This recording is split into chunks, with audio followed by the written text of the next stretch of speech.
Tuesday, the 2nd of July. It's not quite 9 o'clock. Sky dark won't be for another hour and 15 minutes plus.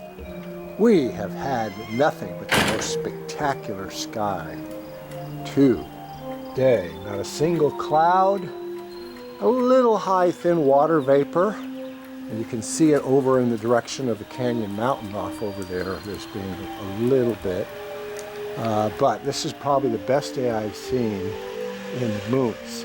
Speaking of moons, 3 days from now is a new moon. Typically I only do image capture up to about 3 days after the new moon, and then the sky starts to lighten up. We'll see what comes of that. Anyway, I've got the scope set up, as you can see. It's pointed to the zenith. I did my classic operation of delaying the clock setting on the Gemini 2 hand controller by 3 seconds because it always seems to advance. And I did a preliminary synchronization to Vega. It fell right into the field of view of the TFT display, so we're pretty much set. I've got a nice list of about 30 studies that we will be scoping out this evening that will complete the Milky Way line of our meridian line across the Milky Way, dividing its northern and southern hemispheres.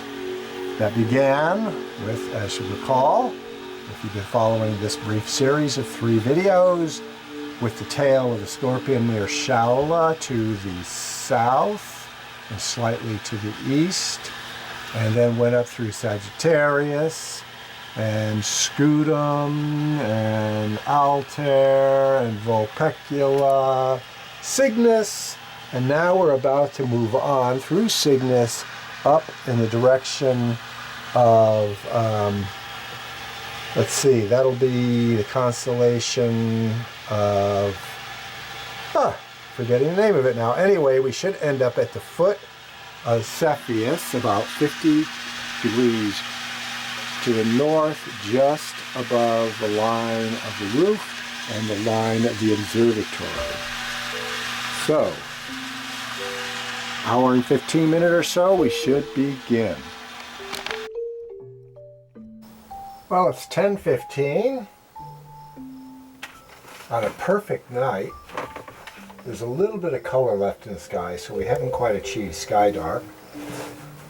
But I thought we'd start with a little synchronization, not on a star, but on a planetary nebula. I guess it is on a star, actually, because in the middle of every planetary nebula there is a star undergoing its death throes, and those death throes are literally throwing something out from the photosphere and mantle of the star out into space.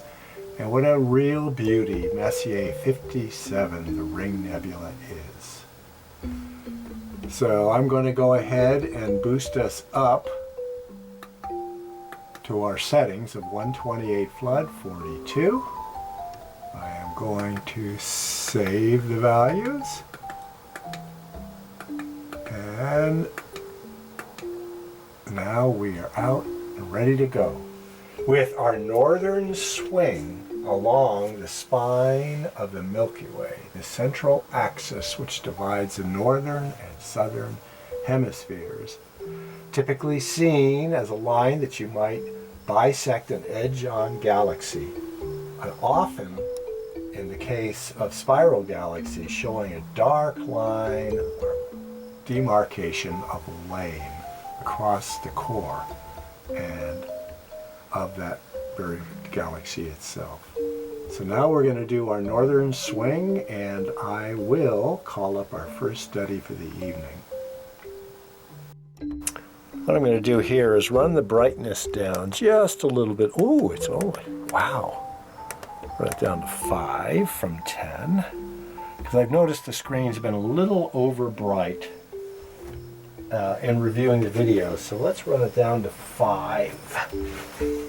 and have a look at it. Oh yeah, the screen has still got plenty of presence. However, we did bring out a slightly darkish margin at the bottom of the screen by doing so. All right, so let me describe this study for you.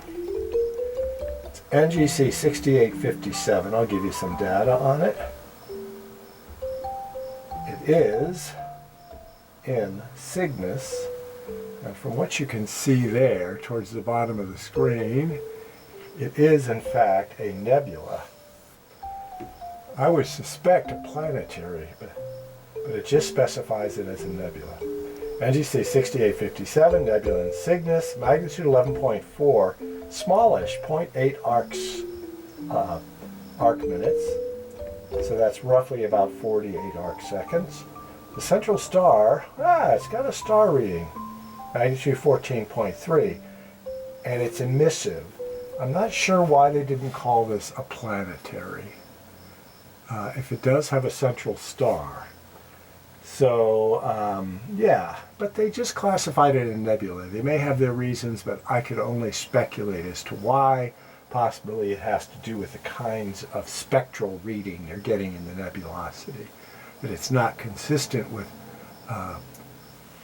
something that is being tossed out of a planetary nebular nature. I'm going to go ahead and recenter on this and synchronize since we're further to the east. Oh, I do want to give you the location of this study.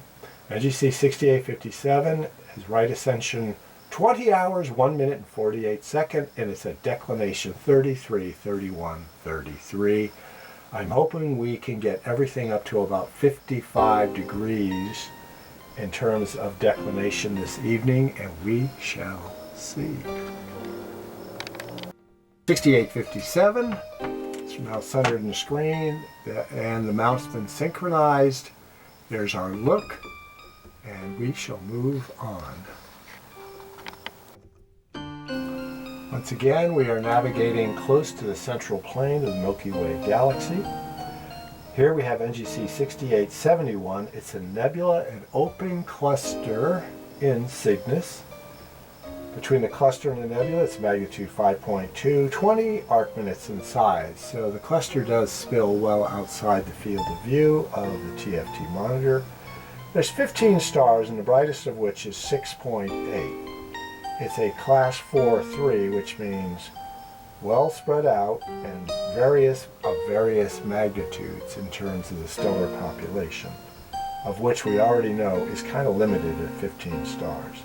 We're at right ascension 20 hours, 5 minutes, 59 seconds, and declination 35, 46, 38. And there's our view.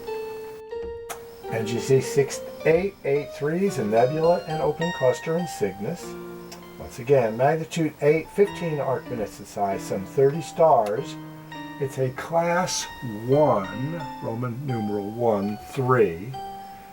And that typically means, I believe the class Roman numeral 1 means they're all of a similar magnitude, and a 3 means they're fairly spread out through space. Could have that reversed, however. And I'd have to get a better look at the screen to be able to determine basically its layout. We're at right ascension 20, 11, 19, declination 35, 51, 0 seconds. Okay, we've dropped further south into Vulpecula, the Fox. NGC 6885, an open cluster, magnitude 8.1, smallish, 7 arc minutes in size, some 30 stars, and the brightest is magnitude 6. Makes no sense whatsoever because the collective brightness is 8.1. So there's something off there. Maybe a line of sight star there. It's a class 3-2, 1900 light years distant. Right ascension 20, 11, 58. Declination 26 degrees, 29 minutes, odd seconds. Shades of Ring Nebula here for NGC 6894. Planetary in Cygnus. Faint though, magnitude 14.4 but largish, 44 by 39 arc seconds. creating a nice ghostly presence on the screen. The central star is magnitude 18.3, kind of beyond the limits of the scope at current settings. Meanwhile, the nebulosity towards the center of that planetary would probably obscure it anyway. 5,400 light years distant. It's a right ascension 20, 16, 23, declination 30, 33, 54. NGC 6894. NGC 6910 is a nebula and open cluster in Cygnus. Magnitude 7.4, 8 arc minutes in size, some 50 stars, the brightest of which is 9.6. It is a class Roman numeral 1, 2, so fairly compact, stars of roughly a similar magnitude, 3,700 light years distant. Right ascension 20, 23, 12, declination 40 degrees, 46 minutes, and 42 seconds. If you're thinking that this particular open cluster, NGC 6913, should have been seen by Charles Messier or his associates in the 1700s, you'd be correct. This is also known as Messier 29. 6.6 magnitude with 7 arc minutes in size, some 50 stars, the brightest of which is 8.6. It's a class Roman numeral 3, 3. So apparently those brighter stars that may be dominating are also joined with numerous, much fainter stars. And there's no real sense of a nucleus, which explains the class 3. We are at right ascension 20, 23, 57 with a declination of plus 38, 30 minutes and 30 seconds. What I'm hoping we're seeing here is NGC 6914 as a nebula in Cygnus. And the reason why I bring it up, most of the nebulation we've been seeing has been emissive types. In other words, these are atoms in space that have been excited by certain frequencies of light from neighboring stars, which cause them to ionize, or at least to cause them to have their electrons change quantum states in their orbitals, so they re-emit at a specific frequency. This one, however, is a purely reflective type. It's only 3 by 3 arc minutes, and it is 5,000 light years distant. So the light we're seeing from this nebulosity, if visible at all, I do believe I'm seeing it faintly up there towards the center of the screen, is purely reflective light. In other words, basically there's no change in the electron state orbitals around the atomic nuclei, and all that's happening is the atoms themselves are vibrating, which re-radiates whatever visible light, whatever energy they're absorbing back into space as a kind of reflectance. So there is something to ponder in terms of nebulae and what kind of light you can see them by. This is one of the first purely reflective nebula we've come across in quite a while. What we're seeing now is NGC 6997, obviously an open cluster and a fairly large one. It's in Cygnus, magnitude 10, but at least it looks a little larger than I expected. It's only 7 arc minutes in size, 2,200 light years distant. We're at right ascension 20, 56, 39, and this is as far north as we've gone yet. Declination of 44 degrees, 37 minutes, and 54 seconds.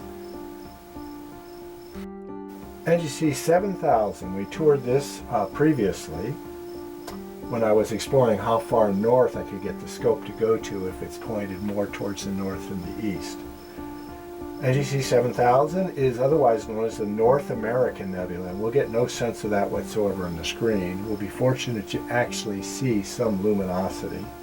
It's in Cygnus, it's magnitude 4. That's bright, but it's spread out 120 by 30 arc minutes, which means its average surface brightness is likely to be somewhere around magnitude 11 or 12.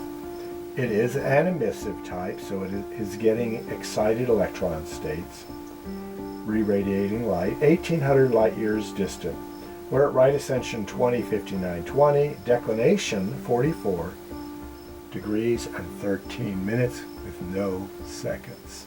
So hopefully we're getting some sense of that emissive nebulosity on the screen, even as I reach as far as I can to turn off the camera recording. Here we have NGC 7008, planetary nebula in Cygnus, magnitude 12, largish, 86 by 69 arcseconds, but a bright central star, relatively, of magnitude 13.9. The planetary is located 2,800 light years away. Right ascension 21 hours 32 seconds, and declination plus 54, 32, 34, which is about as far north as I think we can get tonight. I think we are getting some minor amount of obstruction. And I would ask you, what kind of light would be put out by a planetary nebula, whether it's reflective or emissive in nature? There is actually a very nice view of that planetary nebula there, which I presume we're looking at in profile. So it's looking more like a dumbbell than it is like a ring. It's got some pretty color to it too, and the central star is quite present as well. NGC 7026, another planetary nebula in Cygnus. Magnitude 12, kind of oblate, so it must be profiled as like a dumbbell. 25 arcseconds by 9. The central star is magnitude 14. Should be pretty bright at that size, 7,700 light years distant. We're at right ascension 21 hours, 6 minutes, 18 seconds with a declination of 47 degrees, 51 minutes, and 7 seconds. I do believe the planetary is visible, not much in the way of texture, but at least is quite easily identified at the center of the screen. You'll note there have been many planetary nebula in this part of the galactic plane, further to the north of the center, which indicates to me that star formation occurred quite a long time ago, because planetary nebula, of course, are basically solar mass stars, plus or minus, that have gone through their long life cycle and are beginning to experience radiative evaporation of the photosphere and other parts of the star, throwing it off as ionized particles into space. Well, that typically happens in a solar mass star at about 10 million years, or I'm sorry, 10 billion years after formation. So I would assume, just based on that, just speculatively, the part of the galaxy we're looking at now had stellar formation in it quite a long time ago. Anyway, we have NGC 7027, planetary Cygnus, magnitude 9.6, but smallish, 18 by 11 arcseconds. Look for that central star, even though it's going to be kind of crowded out by the rest of the luminosity, because it's magnitude 16.5, about 1 magnitude brighter than what we can usually detect at these settings on a good night of seeing. Planetary is 2,600 light years distant, has a right ascension of 210701, declination of 42 degrees, 14 minutes, and 10 seconds. NGC 7044 is an open cluster, once again in Cygnus, magnitude 12, so very faint. I can basically see it as a faint cloud on the screen with some resolved star components. Magnitude 12, 6 arc minutes in size. The brightest stars are of magnitude 15, which basically, well, they're pretty present up there on the screen. That's actually quite a sweetie there, isn't it? 10,000, it's a class 2-2, 10,300 light years distant, no wonder. Right ascension is 211309, declination is 422946. Very pleasing cluster to look at, and I'm very happy that we captured it this evening. What we're seeing in NG 7048 is another very sweet planetary nebula in Cygnus.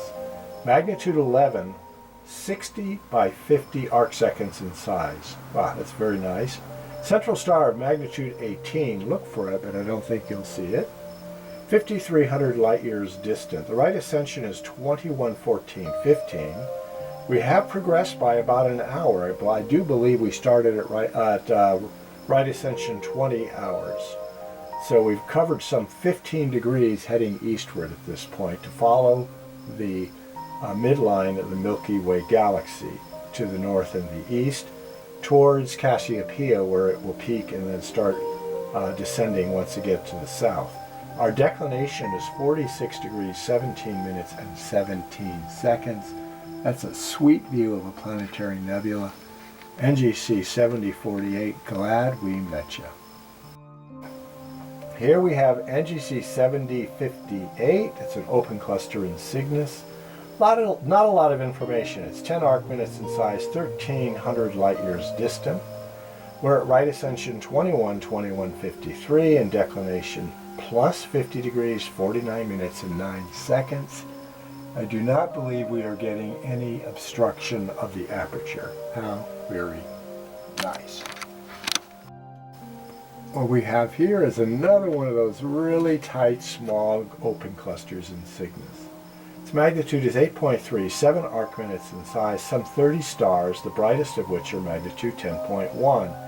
It's a Roman numeral 3-1, so remember, I'm not sure which is applied to which, but one of the numbers, probably the Roman numeral, has to do with the amount of magnitudinal variation in the cluster, and the other has to do with how dispersed the stars are.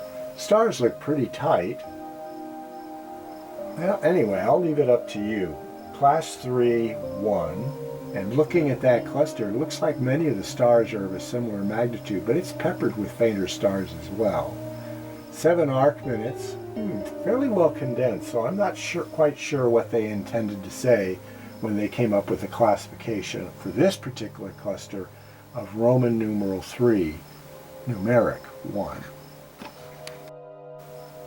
NGC 7082 is an open cluster tossing stars all over the screen in Cygnus.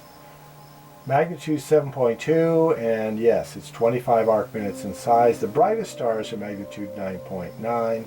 It is a class 4-2, another hint as to the classification system. Remember, having to do with the uniformity of brightness and the distribution of stars. 4,700 light years distant, right ascension 212917 with a declination of 470736. We are getting pure aperture on this open cluster in Cygnus. We have NGC 7086, another open cluster in Cygnus, magnitude 8.4. Seems to have a number of bright stars in it. 9 arc minutes in size, some 50 stars, the brightest of which are magnitude 10.2. It is a middling cluster of type Roman numeral 2, numeric 2, 4,200 light years distant. We're at 21 hour, 30 minutes and 27 seconds, and we're at a declination of 51 degrees north, 36 minutes. And we are getting full aperture on this cluster. Very, very nice. Our next study is a Messier cluster. Looks kind of annular to me, big void in the middle. It's NGC 7092/M39, open cluster in Cygnus. Magnitude 4.6, 32 arc minutes in size, so moon size, some 30 stars. The brightest are magnitude 6.8. It's a class 3-2 with 1,100 light years distant, and given that class 3, that basically tells me, index 3, that it is widely spread. So we'll consider for the time being that the Roman numerals have to do with the spread of the stars, different separation between them, and the numeric value has to do with variations in brightness and magnitude. Tentatively, it's 1,100 light years distant. We're at right ascension 213142 with a declination of 48 degrees 25 minutes. Okay, here we have another open cluster in Cygnus, NGC 7127. Smallish. 2.8 arc minutes. 12 stars, so not much to it in terms of population density. It's a class IV2, spread out and near approximate magnitudes, roughly, 4,700 light years distant. Why would it be so spread out at 2.8 arc minutes? Yeah, it does give you that appearance of being kind of, excuse me, loosely distributed. Right ascension is 2143.51. We're at plus 54 degrees, 37 minutes, 48 seconds. And I'm not getting a sense of there being any obstruction of the aperture. So, NGC 7128 looks like a rather tightish open cluster in Cygnus. Magnitude 9.7, 3.1 arc minutes, so I was correct there. 35 stars, the brightest of which are magnitude 11.5. We're at class 2-3, 7,500 light years distant. It makes you wonder if they really got an accurate star count. Could be a lot of fainter stars in this cluster that are just not counted. But that would take doing some research on, and if anybody's interested. You would want to look up NGC 7128 and go to something like the Sky Live and see if you can hand count the number of stars associated with the cluster, at least in terms of the associative principle. Cluster, as I may have mentioned, is 7,500 light years distant. It's at right ascension 21 hours 43 minutes 57 seconds with a declination of 53 degrees 42 minutes and 54 seconds. NGC 7209 is in that forgotten constellation along the Milky Way, Lacerta the Lizard. It's an open cluster of magnitude 7.7, 25 arc minutes in size, filling the screen, 25 stars, the brightest of which is magnitude 9. It is a class 3-1, 3,800 light years distant. Right ascension 220507, declination 4629.0. Okay, our next study is another open cluster in Lacerta. I'm going to have to shift my body around here a little bit. Let me first get the data for you.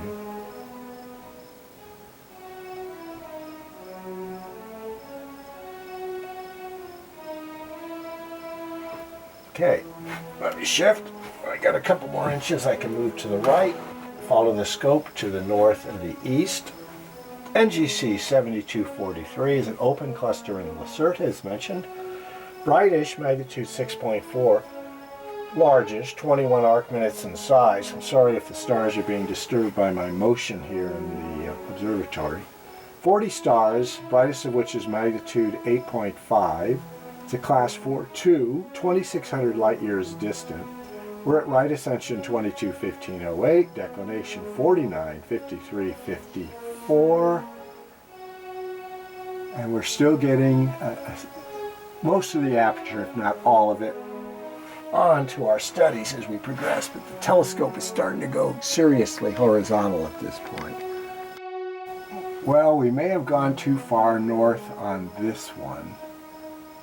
Can't really tell. Yeah, I think we're going to see a few stars up there. This is NGC 7245, an open cluster in Lacerta, magnitude 9.2, 5 arc minutes in size, brightest of which are magnitude 12.8. It is a class 2-1, 12,400 light years distant. We're at right ascension 221511 and declination 542036. Alright, we're going to let this one develop a little bit. It's a little further south in Lacerta. NGC 7296, open cluster. We're getting down to the end now. We got 3 or 4 more studies to turn up, and they may actually, I do believe I've got some ICs on the list. Yes, I do. So NGC 7296 is an open cluster in Lacerta. It's also NGC 7295. Oh, that's very interesting. Magnitude 9.7, 4 arc minutes in size, some 20 stars, the brightest of which are magnitude 10. that's peculiar because the total cluster with 20 stars is magnitude 9.7. We've seen some anomalous data like that before. We're at right ascension 222802, declination further south than the last one, 521718. No doubt we're getting some aperture block. At least we've got the data for future reference for those who might want to turn up many of these studies at the eyepiece. Vanessa is inside. Sometimes she hears me calling up this data and she's wondering if I'm doing it from memory. Absolutely not. IC 1434 is an open cluster in Lacerda. It's a class 3 with peculiarities. Oh, it's a 2-1 with peculiarities. So 2 index and then 1 regular numeric. It's got a MV of 9 and a diameter of 7. So I'm not sure. I guess MV means magnitude visual of 9. That's it. Not 9.2, just straight a 9. It's at right ascension 221030. And it's a declination of 5250. So we are getting the entire IC cluster on the full aperture of the scope. Looks pretty interesting to me. It's got a lot of faintish background stars with some brighter, seemingly foreground stars in it. This is interesting. I do believe this should be part of the group of more northern galactic plane studies. This is IC 4954, but it's way south and way to the west. A nebula in Vulpecula, reflection type, diameter is 3 by 3 arc minutes in size, right ascension is 200445, declination plus 291512. Basically, I think this is back where one of the studies that we would have turned up right after beginning this evening. However, since it's in the index catalog, it has progressed quite a bit across the sky over the course of the last hour of imaging. IC 4954, nebula in Vulpecula. What we have here is IC 5076. Now, I can't really claim that I see it, and nor may you see it. But it's supposed to be a nebula in Cygnus of the reflection type with a size of 9 by 7 arc minutes, right ascension 205533, and in the right declination realm as well, 472342. I'll let this develop a little bit. There's one really bright star, though, on the field. Have a look while I turn up what should be the final IC study of the night, 5117. We'll allow this one to develop, though.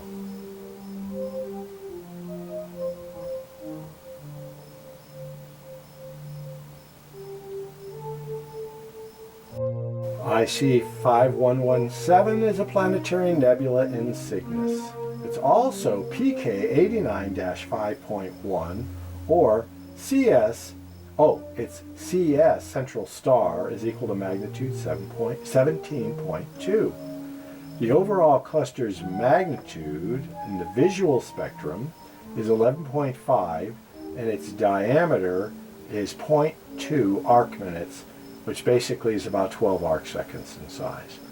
Right ascension is 21, 32, 31. Declination is 44, 35, 50. Now, I did skip over one study of the evening which falls along the midline of the Milky Way galaxy as it shoots forward, but appears to curve, beginning in the tail of the Scorpion, passing through Sagittarius, the Centaur, going through Scutum, and then into the Eagle, Aquila, on through Vulpecula, and then on into Cygnus, where we spent some time tonight, and finally through to the lizard Lacerta. And that last study you should recognize, and I will give you the data on it. It will also prove to be our Carpe Noctem view for the evening. Here, of course, we are seeing the Crescent Nebula, NGC 6888 in Cygnus, magnitude 10, 20 by 10 arc minutes, emissive type 4,800 light years distant, right ascension 2012-06, declination 3821-17. And as you recall, we started the evening with a right ascension roughly of around 20 hours, and we began our explorations at roughly around 30 degrees north declination. And finally, we have arrived at what I consider one of the best 128.42 shutter speed and decibel sensitivity views I've had in the Crescent Nebula. And the reason is it's getting very close to culminating at this time. Let me tell you what time it is. It is now 11:19, so it's roughly an hour after I started, and we have covered some 30 to 35 different studies in the sky, most of which have been New General Catalog, compiled in the 1880s and 90s by J.L.E. Dreyer, and that was later added into the catalog as the index catalog by Dreyer in the early 1900s. The NGC catalog, I would recommend all amateur astronomers begin with the Messier list. You should be able to find them all, many of them through binoculars, but you should be able to see them all through a 3 or 4 inch scope, preferably a refractor, if you could get one, or a 6-inch reflector would be nice. And then move on to the NGC catalog. Now I do recall through my 6-inch Maxitov Cassegrain being able to make out some of the luminosity of the Crescent Nebula, but never the entire sweep of the nebula as we are seeing here. So that's a very fine view. If you're challenged by lots of lights in your locale, incidental light plays havoc on the retina and being able to make out. It's also very frustrating to amateur astronomers. Then you can do what I've done here in John Day, equip yourself with a backyard observatory. Basically how to make one is on this site as part of the astronomy thread. Populate it with a nice go-to scope or a push-to if you wish, and then you'll be able to get out just about any night. You'll have no excuses to get out on a very beautiful night such as tonight and gather those photons, even if you have to look on a screen. And the beauty of looking on a screen is that you don't have to worry about dark adaptation, and you can share the views with others. Carpe Noctem.